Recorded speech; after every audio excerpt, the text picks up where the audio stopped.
Boa noite. Estamos aqui reunidos na nossa mocidade, tratando novamente do nosso tema, que é a batalha contra o coração gelado. Temos, durante esses encontros, falado sobre a frieza espiritual, como ela pode afetar as nossas vidas e também estratégias como combatê-la. Então, nesta noite, eu gostaria de iniciar fazendo uma pergunta bem simples, básica, talvez de tão básica você nunca refletiu sobre ela, que é: por qual motivo você trabalha ou você estuda? Lembrando que o estudo já é pensando ou no trabalho, ou então você é um estudante profissional, um acadêmico. Por qual motivo você tem procurado trabalhar? Talvez respostas bem rápidas, você diria: preciso sustentar minha família. Ou então, tenho que pensar no meu futuro. Ou eu tenho que ser alguém na vida. Isso é ser alguém na vida se você trabalhar. Você precisa criar um nome. Bom, então o texto de hoje à noite vai falar justamente sobre isso. Mas antes de falar sobre esse texto, eu quero que vocês imaginem uma determinada situação. Vê aí um cineminha. Tá passando mesmo? Então vê aí, nesse cineminha, na verdade são pessoas assistindo alguma coisa. Mas são pessoas que irão assistir vocês. Imagine vocês em um reality show. Mas não é um reality show qualquer, não é aqueles sem vergonha, não. É um reality show bom. É um reality show que vai ver como as pessoas lidam com o trabalho. Como você encara a sua vida profissional. Então, nesse reality show, imagina que você vai lá e as pessoas vão tomar decisões, vão olhar você, vão julgar algumas atitudes suas. Como é que você se sentiria em uma situação como essa? Sei lá, alguns talvez podem dizer: eu me sentiria muito envergonhado. Envergonhado por quê? Simplesmente porque, sei lá, no meu trabalho eu não dou um bom testemunho assim. De vez em quando meu chefe pede para dizer: não estou aqui não, eu pego e digo. Ou então eu mato o serviço. Sei lá, eu poderia produzir tanto, mas eu produzo a metade porque, sei lá, não pagam tão bem para que eu me dedicar tanto a isso, é apenas um estágio qualquer. Enfim, outros se sentirão apreensivos, porque são pessoas olhando para mim. E eu vou ficar ali com medo, né? Eu vou ficar ali, sei lá, aquela ânsia, né? Sei lá, o que as pessoas estão pensando de mim, vão avaliar as minhas decisões. Enfim, e tem algumas pessoas que podem dizer que estão tranquilas. Assim, como assim tranquilas? Tem como você ficar tranquila, ficar na tranquilidade diante de um reality show onde as pessoas estão vendo o seu trabalho, principalmente que o trabalho é algo muito difícil. A gente sabe que trabalhar talvez seja a coisa mais pesada dessa vida, no sentido que você tem que fazer isso até você se aposentar ou alguns até morrer. Então é algo muito constante, muito próximo de você, você tem que se disciplinar em cima disso. Como a gente pode ter uma visão tranquila, especialmente numa situação como essa? E é isso que o nosso texto de hoje à noite, que o Lucas já introduziu para a gente na nossa leitura, e que nós vamos ler de novo. Vamos ler Colossenses capítulo 3, versículo 22 ao 25. Abram aí suas Bíblias em Colossenses, Epístola de Paulo aos Colossenses.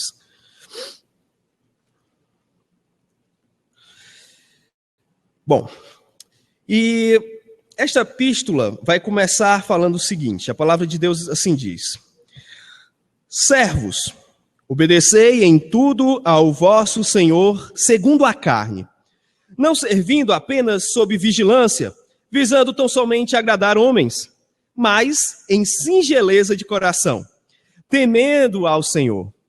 Tudo quanto fizerdes, fazei-o de todo o coração, como para o Senhor e não para homens, cientes de que recebereis do Senhor a recompensa da herança. A Cristo, o Senhor, é que estais servindo. Pois aquele que faz injustiça receberá em troco a injustiça feita. E nisto não há acepção de pessoas. Vamos orar por esta mensagem. Senhor Santo Deus, venho aqui, ó Pai, te colocar nas tuas mãos esta mensagem. Senhor, muito obrigado pela oportunidade que tu está dando para mim, um servo pecador, que não deveria ter o prazer imenso de falar da tua palavra, mas assim o Senhor está permitindo, pelo menos que eu possa, Senhor, sob a orientação do teu Espírito, falar aquilo que seja agradável a ti.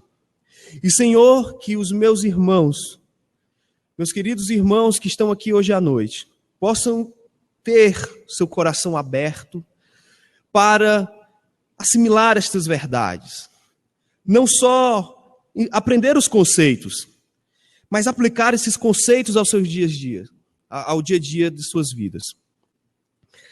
Senhor, especialmente porque muitos aqui trabalham bem, estudam, são bons estudantes, mas, Senhor, que isso não seja a razão da vida deles, mas que possam conectar a isto, a tua glória e por gratidão a ti. Enfim, por isso que eu oro e te agradeço em nome do Senhor Jesus Cristo. Amém. Bom, então, eu dei o nome para esta mensagem: Sucesso dos Homens ou o Sucesso Espiritual.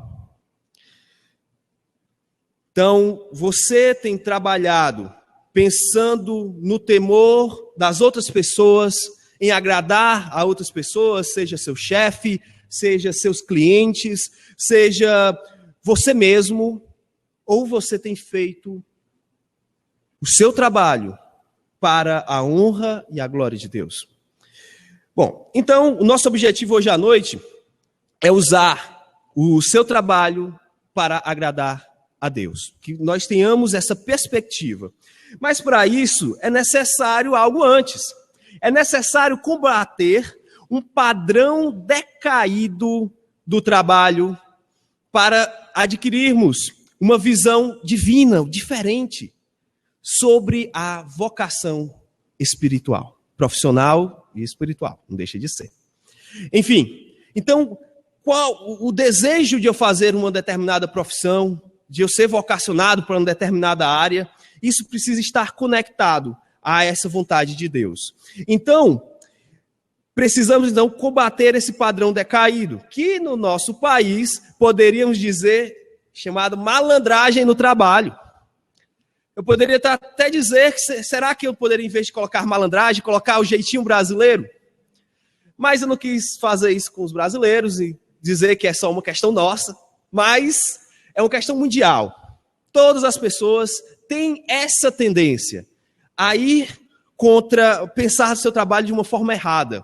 Mas algumas culturas já ultrapassaram isso e têm se policiado, feito coisas para evitar que esta preguiça, ou então um jeitinho para fazer as coisas até de forma ilegal, esteja nas suas vidas, né? Esteja dentro do seu ambiente de trabalho. Isso realmente é muito complicado, mas infelizmente no Brasil isso ainda não é tão combatido. Inclusive as pessoas que respeitam o trabalho, as pessoas que fazem tudo de uma forma certinha, são taxadas de vários nomes ruins, coisas ruins, características bem complicadas. Então, essa malandragem ela precisa ser combatida. E aí, para que vocês tenham uma vivência prática dessas coisas, que eu sei que muitos já conhecem, porém, eu trouxe aqui alguns videozinhos tirados de alguns comerciais, de alguns trechos de filmes, bem pequeno mesmo, que é justamente para mostrar de forma prática como essa malandragem. Vou colocar aqui para vocês. Primeiro aí, fingir que é produtivo. Fingir que está dando gás, mas não está fazendo nada.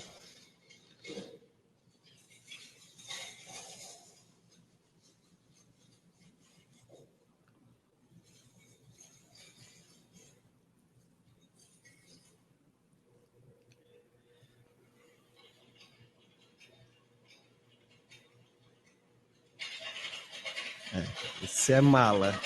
Isso é muito mala. Outro também, usar aquelas mentirinhas socialmente aceitas. Ela diz que eu não estou, fala alguma coisa assim. Vamos lá.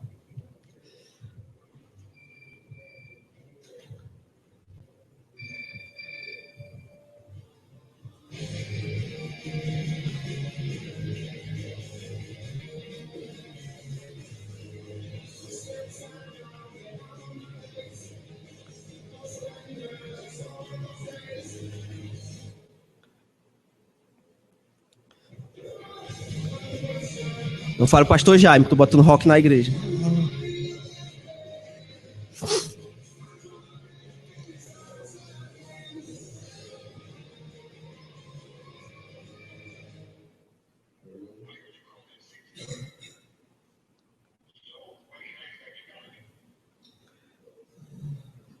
Pois é. Ou também fugir da sua responsabilidade profissional.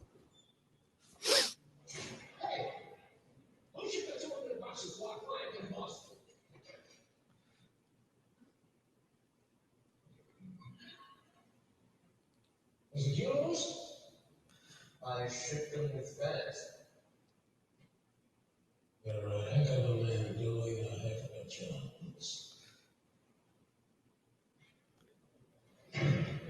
Trust FedEx for proven reliability. Relax, it's FedEx. Também ter os horários muito bagunçados. Não ter planejamento.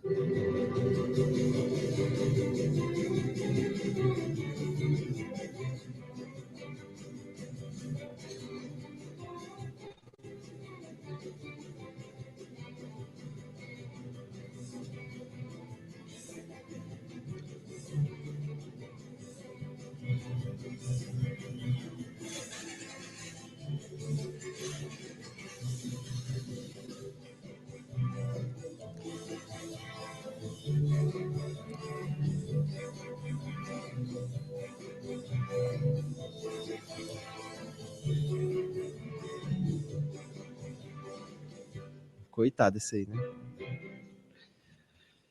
E também respeitar os chefes, os profissionais, as autoridades. Sounds good. Listen, you're back in the office on Tuesday. I'd like to see you get up here now.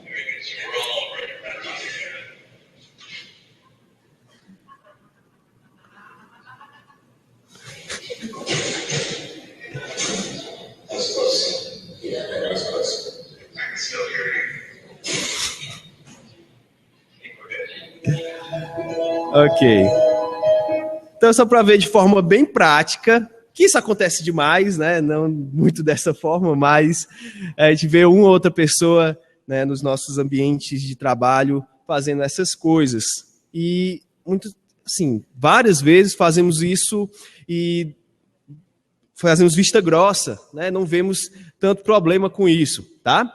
Então, como combater estas questões? Por isso que o apóstolo Paulo, aqui no livro de Colossenses, que é um livro muito especial, um livro que ele ainda estava preso, tá? E neste livro ele vai dar algumas questões doutrinárias. Haviam irmãos, ou irmãos, ou pessoas com até intenções realmente ruins, trazendo ideias complicadas sobre Jesus Cristo, outros com ideias hereges mesmo, e ele está então combatendo estas coisas dentro da igreja. Então ele está trazendo um padrão verdadeiro de quem é o Senhor Jesus Cristo, mostrando àqueles irmãos que era muito importante eles conhecerem a pessoa do Senhor Jesus Cristo. E depois de ele falar uma série de características do Senhor Jesus, que ele é 100% homem, 100% Deus, e que o seu sacrifício foi a coisa mais importante que pode ter acontecido em toda a história da humanidade, ele vai então falar sobre questões bem práticas. Vai falar sobre família, ele vai falar sobre várias relações pessoais e também vai falar sobre o trabalho. Mas lembre-se que nesta época aqui era um trabalho diferente. Isso vai nos alertar para o primeiro versículo que nós lemos hoje à noite e vai trazer o nosso primeiro ponto. E o primeiro ponto é: você tem que ser produtivo sem uma vigilância sobre você. Isso tem a ver conosco pelo seguinte: aqui ele está trazendo nas nossas Bíblias o nome servos. Porém, essa palavrinha aí, doulos, em grego, tá? Ele quer dizer justamente escravo. Paulo estava falando em uma época onde era muito comum o uso de escravos. O Império Romano, ele se fortaleceu por causa de três coisas: por causa da expansão militar, por causa dos territórios e por causa do seu sistema de produção escravista. Ele conseguiu ficar muito poderoso em cima dessas três coisas e realmente a economia girava em torno dos escravos, porque era muito mais barato ter uma produção com escravos, não precisar pagar a eles. Então, isso daqui não era um custo para eles. Então, apenas mantinham vivos os escravos para que eles trabalhassem ali para os seus senhores.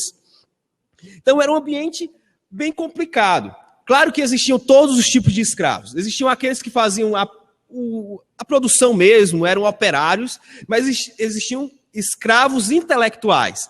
Um desses, não na época de Roma, mas antes, na Macedônia, Aristóteles, que foi um dos tutores de Alexandre o Grande. E ele era um escravo. Ele era escravo, então, ali daquele império, e ele foi usado como um tutor, né, um professor aí de Alexandre o Grande, principalmente nas questões filosóficas. Também, biblicamente falando, nós temos alguns exemplos bem claros, como o exemplo de José. José que foi escravo por muito tempo. E então, essa questão de ser escravo não é uma questão boa. Não é uma questão, é fácil, né? Claro que a gente sabe que esse servo aqui, provavelmente, ele sofria muito por trabalhar muito, tá? E José, na história de José, nós vimos desde o começo que ele virou escravo, né? Que ele foi colocado em uma casa lá, justamente a casa de um oficial.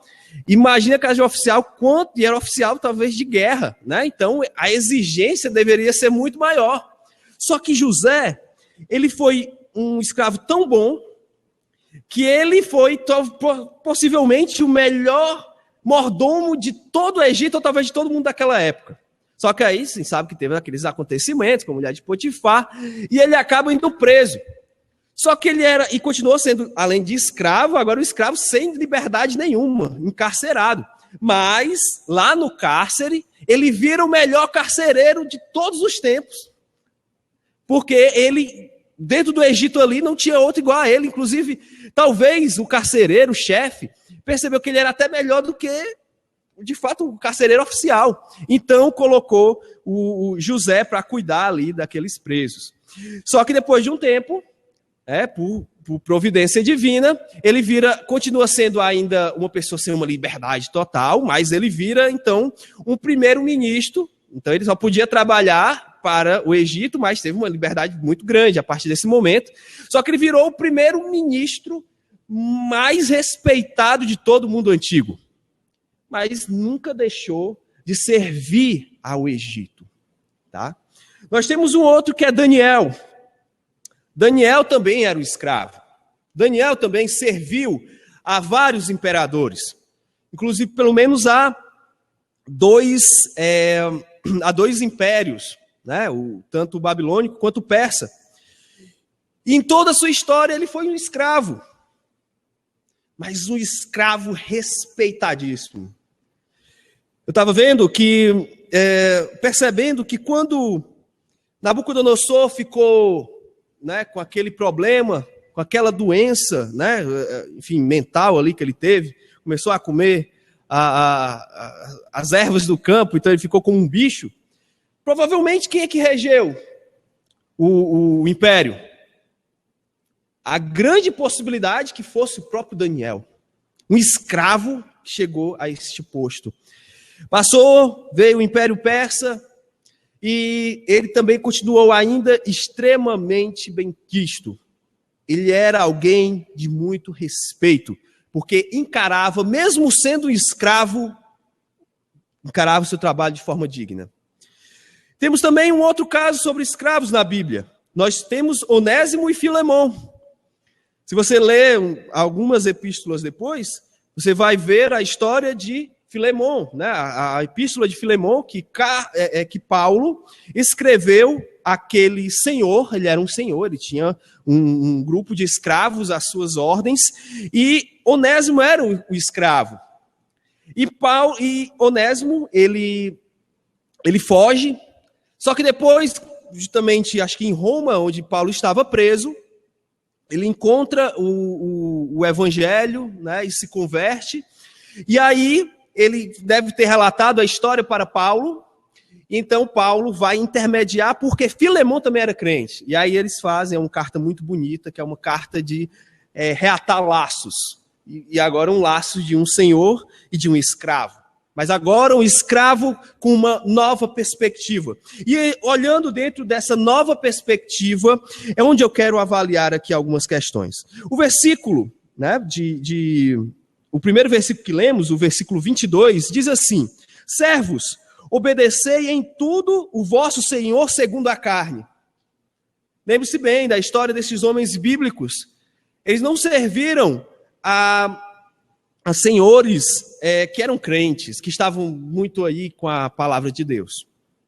Talvez só Filemão, mas Onésimo na época não era, né? Mas especialmente José e Daniel. Estes homens, eles obedeceram em tudo o seu Senhor deste mundo. Então, eles respeitavam aqueles homens, mesmo sendo pagãos, porque eles tinham autoridade. Eles eram autoridade acima deles. Mas claro que eles não respeitavam tudo. A gente sabe que em determinados momentos a palavra de Deus falou mais alto, especialmente no caso de Daniel. Mas estes homens, eles respeitaram a esses patrões que eram possivelmente mundanos, pagãos, mas sabiam que deveriam fazer um bom serviço, porque acima daqueles havia outro que era muito maior. O texto continua dizendo o seguinte: não servindo apenas sob vigilância, visando tão somente agradar homens, mas em singeleza de coração, temendo ao Senhor. Quando ele fala aqui, sob vigilância, porque era muito comum os escravos, e até hoje em dia, você apenas respeitar seu chefe na frente dele. Não, aqui estou trabalhando, a pessoa sai e volta, começa a dormir ou faz outra coisa. Né? Então não dá a mesma produtividade. E eles aqui não ganhavam nada. Nós, pelo menos hoje em dia, a gente trabalha e sabe que no final do mês, né, vai ter lá o seu salário. Pelo menos até agora, né, com essa crise aí. Porém, nessa perspectiva de vigilância, existiam, além do Senhor, existiam capatazes. Homens que eram contratados para ficar toda hora vigiando. Vou vigiar. Tinha um grupo de pessoas ali que eles ficavam mandando trabalhar, muitas vezes chicoteando, porque eles faziam corpo mole. Mas o servo crente, e aqui falando para escravos reais, que Paulo estava falando, aqueles escravos deveriam trabalhar de forma excelente, deveriam trabalhar com excelência, porque eles estavam trabalhando para Deus. Entenda a perspectiva aqui. Então, se eles estavam trabalhando para Deus, eles sabiam que aquela ideia lá do reality show já está ocorrendo. Ela está ocorrendo porque Deus vê tudo que nós fazemos. Se eu trabalho apenas por causa do meu dinheiro no final do mês e não tenho um propósito maior com o meu trabalho, um propósito divino, possivelmente você está pecando no seu trabalho. Não é só pecado o fato de você fazer aquela mentira deslavada, roubar dinheiro da empresa, roubar dinheiro da sua instituição pública. Não só isso.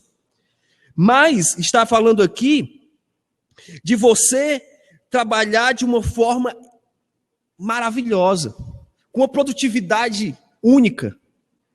E eu falo isso poderia ser algo óbvio, né? O texto não tem do que dar dúvidas do que Paulo está falando. Realmente fala que você deve trabalhar muito bem, por causa que é Deus que está ali vendo. Mas parece que isso foi apagado dentro da nossa experiência cristã.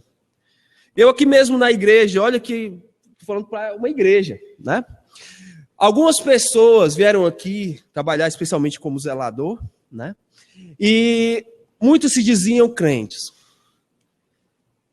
Mas quando eu ia ver, estavam lá dormindo, naquela salinha lá de trás. Eu até proibi de ficar lá dentro, para não dar esse negócio. Alguns outros tinham um comportamento muito errado, alguns chegavam até a falar palavras torpes dentro aqui do ambiente da igreja. E se diziam crentes. Olha, nós fomos obrigados, né, a chamar uma pessoa que nem crente é. Para você ver o tamanho do testemunho. Olha que eu sei que é um trabalho difícil. Falando essencialmente esse aqui de zelador, né? Mas é um trabalho como o outro. E se Deus lhe colocou naquele local, não veja só porque você não estudou, ou porque eu ia trabalhar muito melhor se eu estivesse ganhando mais. Não é isso. Você não tem que olhar sobre esse ângulo. Você tem que trabalhar porque Deus é que está lhe observando. Você já está dentro do reality show. Você está dentro já dessa perspectiva que Deus observa cada passo que você dá. Então, vamos avançar aqui e também vamos observar que esse trabalho deve ser com muita humildade. Fala aqui de singeleza de coração, um coração simples, um coração que almeja fazer a vontade do Senhor de uma forma verdadeira, de uma forma que queira fazer o melhor para Deus. Então não é para conseguir fama, não é para conseguir sucesso, não era para conseguir mais dinheiro, não. Tudo é para Deus. Isso vai abrir o nosso segundo ponto. E o nosso segundo ponto vai falar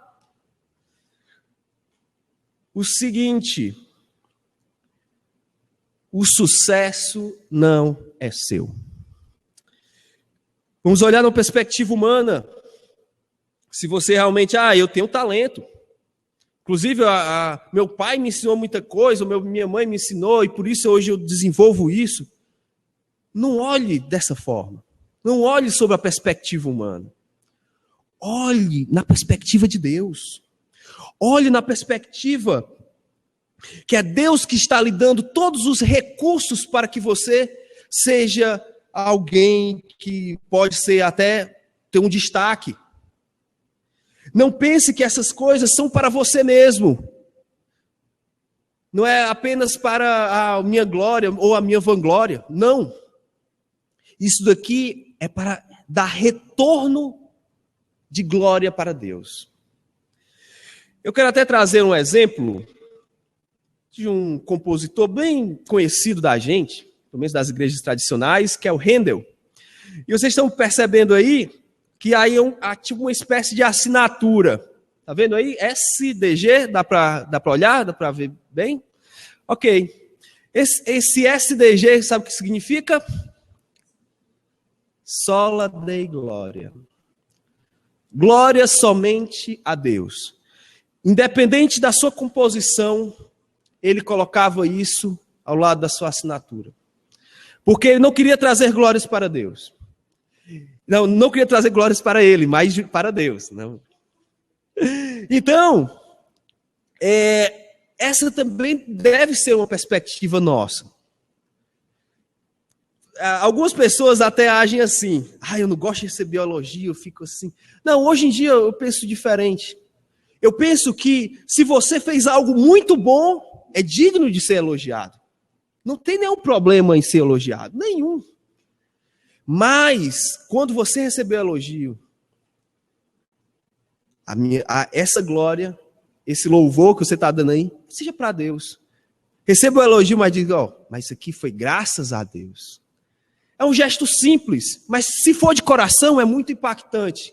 É impactante tanto para você que está reconhecendo o papel de Deus na sua vida, entendendo que Deus é que mexe as peças, independente da situação, é Deus que está lhe colocando ali para que você glorifique o nome dele. Então, quando você diz de coração que é para ele, que é para o Senhor, a outra pessoa que até ele elogiou vai assim, que estranho. Ele está elogiando a Deus, mas foi ele que fez o serviço, foi ele que fez uma arte. Por que ele está colocando para Deus? É até estranho. Então isso impacta as pessoas. Você pensa que não, mas impacta, certo? Então, tem uma coisa em Apocalipse, né, um ponto em Apocalipse que é importante, que lá a palavra de Deus diz que o único que é digno é o próprio Senhor, porque ele diz, tu és digno, Senhor e Deus nosso, de receber a glória, a honra e o louvor. Ele é o único que é digno, você não é digno. Se você pega glórias para si, isso também você está fazendo uma perspectiva bem errada. Coloque a glória para Deus. Bom, isso também vai abrir um terceiro ponto. E o terceiro ponto aqui já vai falar um pouco mais sobre dinheiro. E nessa perspectiva sobre falar de dinheiro, você não pode gastar o que não é seu. E por que está dizendo isso? Justamente porque o versículo 23 diz assim, tudo quanto fizerdes, fazei-o de todo coração, como para o Senhor e não para os homens. E o versículo 24 vai dizer o seguinte, ciente de que recebereis do Senhor a recompensa da herança. A Cristo o Senhor é que estáis servindo. Pois aquele que traz injustiça receberá em troco a injustiça feita. E nisto não há acepção de pessoas. Então vamos perceber algumas coisas nestes versículos. A primeira, que o seu salário, aquilo que você recebe lá no final do mês, é o pagamento do seu trabalho, ok. Porém, não enxergue como algo que você, eu mereço gastar isso aqui, da forma como eu quiser, porque foi eu que ganhei o meu dinheiro, minhas regras. Não é assim. Você tem que, quando você recebe o seu dinheiro, normal, dinheiro que recebe do seu patrão, você deve encarar isso como um orçamento. Um orçamento para fazer a obra de Deus. Quando a gente fala obra de Deus, não é só a perspectiva missionária. Essa é a mais importante. Mas você tem que pensar, eu vou usar esse dinheiro para a minha família? Tá, vou usar para a minha família, então você tem que ter base para isso. Você pensar, realmente eu preciso dar tempo para a minha família, eu preciso descansar, mas você não deve fazer isso porque, eu quero aproveitar a vida. Eu trabalho para chegar na sexta-feira e dizer, final de semana maravilhoso e pronto, acabou o trabalho, é ruim o trabalho. Não. Isso é uma perspectiva até meio mundana. A gente tem muitas essas alegrias, chegar ao final de semana. Se fosse para mim, final de semana vou para a igreja, mas não é. É porque vai sair, vai para a praia, vai para algum canto. Enfim, então, você tem que pensar que esse dinheiro é um investimento na obra. Você investir na obra que Deus está colocando nas suas mãos. A sua esposa faz parte desse investimento. O seu esposo também. Se você, futuramente, quando tiverem filhos, né? Então, vão ter que também pensar na perspectiva de como fazer algo para os meus filhos que seja bom para o reino de Deus. Como eu vou pensar na minha igreja? Minha igreja, a gente sabe que tem tanta coisa para fazer. E principalmente precisa de muitas... precisa da parte braçal, né, de dedicar tempo, dedicar realmente o seu trabalho, né, mas também precisa de muito dinheiro. A gente sabe que existem pontos de pregação para sustentar um aluguel.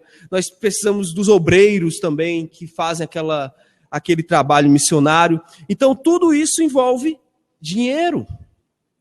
Então, se você não pensar na glória de Deus, até no momento que você faz o seu orçamento familiar, seu orçamento pessoal, achar que o dinheiro você pode gastar da forma como quiser, você está roubando de Deus.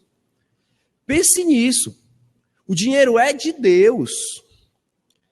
Você, quer dizer que então não ganho nada? Não, você ganha na obra de Deus. Você ganha muito quando você faz as coisas para o Senhor.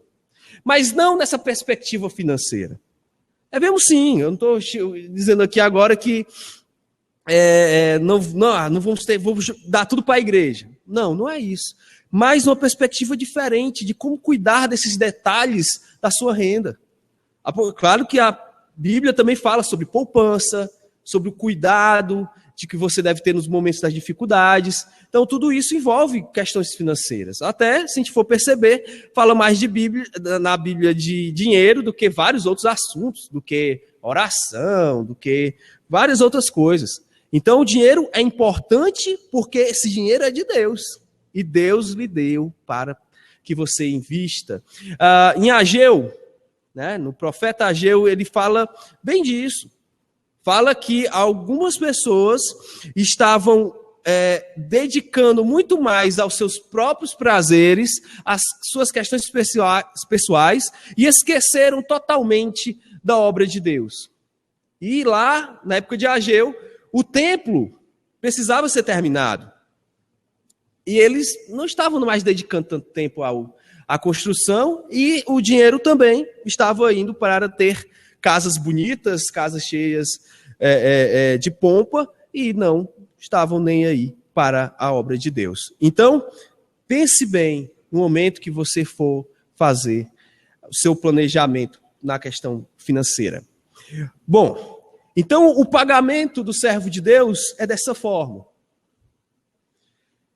É Jesus dando uma coroa, mas uma coroa estilo aquelas coroas dos Jogos Olímpicos. Possivelmente, quando Paulo falou sobre coroa da justiça ou galardões, ele estava pensando nisso, nessa figura. Porque quando aqueles esportistas ganhavam, eles não estavam ali só para ganhar os prêmios financeiros. Não, eles estavam lá para ganhar o reconhecimento. E o que Jesus... Então, a recompensa de Deus é muito mais em reconhecimento que você foi um servo bom e fiel, do que você do que uma questão financeira, como fala a teologia da prosperidade, que diz na teologia da prosperidade que você vai receber muita coisa neste mundo aqui para você aproveitar o melhor dessa terra. Isso daí é antibíblico. A Bíblia diz realmente que a sua recompensa vai ser paga diretamente pelo seu chefe, e seu chefe é o Senhor Jesus Cristo. Então é muito claro que cientes que recebereis do Senhor a recompensa da herança. Então Paulo tem em mente isso aqui. É um pagamento celestial. Mas cada boa obra que você faz não vai ser somada para a sua salvação, como creio vários grupos aí. Mas ela vai ser usada para que você entendeu o seu papel neste mundo.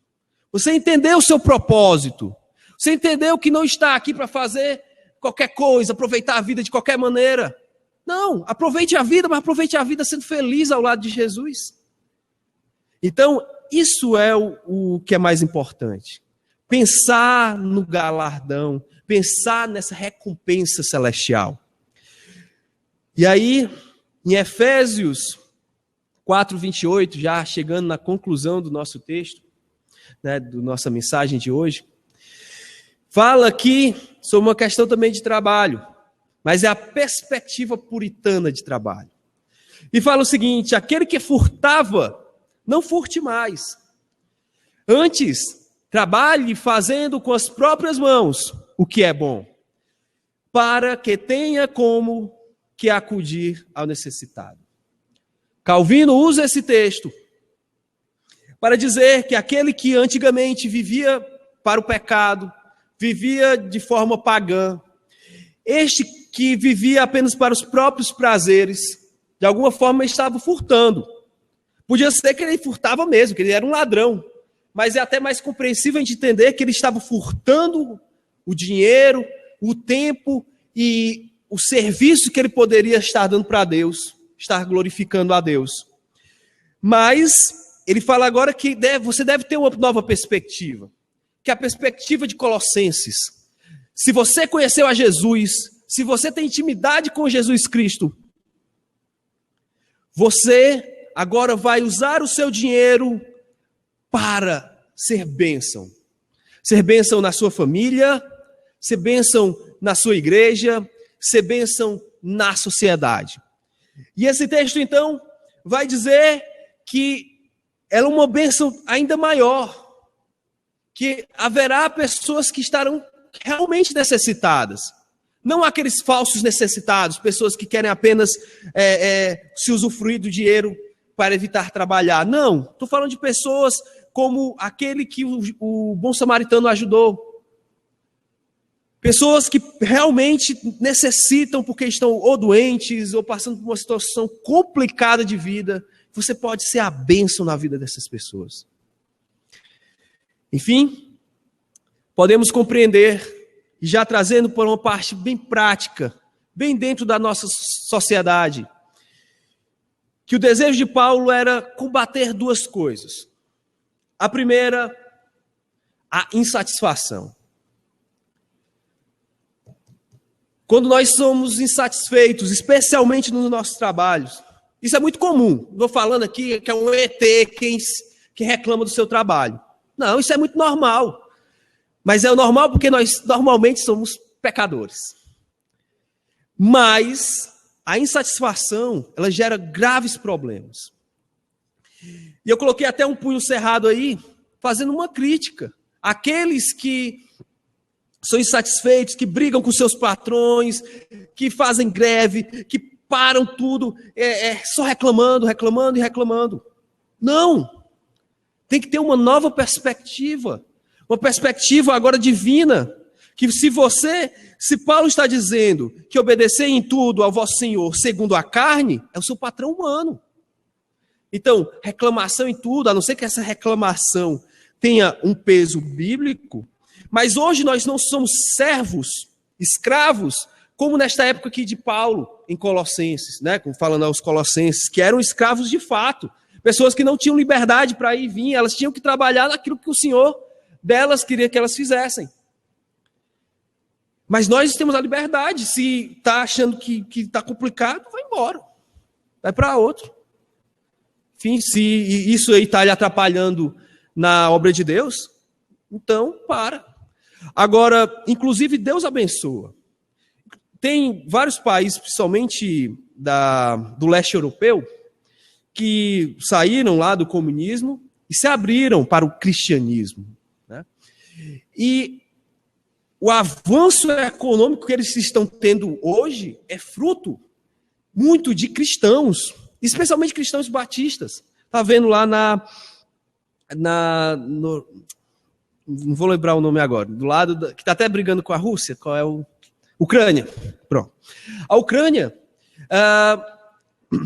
ela foi levada economicamente porque muitos batistas criaram empresas, viraram autônomos e criaram vários negócios lá, expandiram o mercado, mas numa perspectiva de muitos cristãos, vou dizer de todos, mas de muitos eram cristãos, e cristãos de fato, e creio que entendiam muito do que estava sendo falado aqui. Então, evite essa insatisfação sistêmica, porque praticamente começa a reclamar de uma coisa e vai falar de uma série de outras. Nunca está plenamente satisfeito, mas quando você enxerga o Senhor como o seu patrão de verdade, você vai ser um profissional muito melhor, porque você agora tem propósito, você agora tem um alvo a seguir. Agora também Paulo está, possivelmente, combatendo uma outra coisa, ostentação. Talvez nessa época não se aplicasse muito, mas para nós se aplica. Porque hoje eu tenho liberdade econômica. Hoje eu tenho liberdade de abrir um negócio e ser muito rico se eu for um bom empresário, se eu souber mexer bem com os processos, com os produtos, com as pessoas. Então, eu vou conseguir ter um bom negócio e ele vai lucrar. Legal, não tem problema com isso. Porém, quando eu uso isso apenas para a minha glória, apenas para o meu prazer, para mostrar às pessoas como eu sou um grande empresário, um homem lá com meu nome está na Forbes, lá um dos mais ricos do mundo, milionário, bilionário. Então, se você tem feito isso para ostentar um padrão de vida, Paulo também está recriminando. Então, é um equilíbrio aqui entre você não ser uma pessoa insatisfeita, mas ao mesmo tempo você ser um bom profissional, um profissional que possivelmente vai ser respeitado, vai ter, certamente, pessoas vão querer contratar o seu serviço porque você faz bem, mas faça como Rendel, coloque lá que tudo é para a glória dele. E para finalizarmos, sirva a Deus com alegria onde você estiver. Então, essa é a perspectiva cristã. Olhar, transcender a situação, a dificuldade, transcender tudo isso que você está passando, talvez você esteja passando hoje, e enxergar a Deus em toda a situação. Tanto seja no fracasso, seja no momento de muita dificuldade, então você está passando um aperto muito grande, ou no momento da glória, no momento da fama, no momento do sucesso. Sirva a Deus. Se você servir, você vai ter sempre uma perspectiva humilde, tá?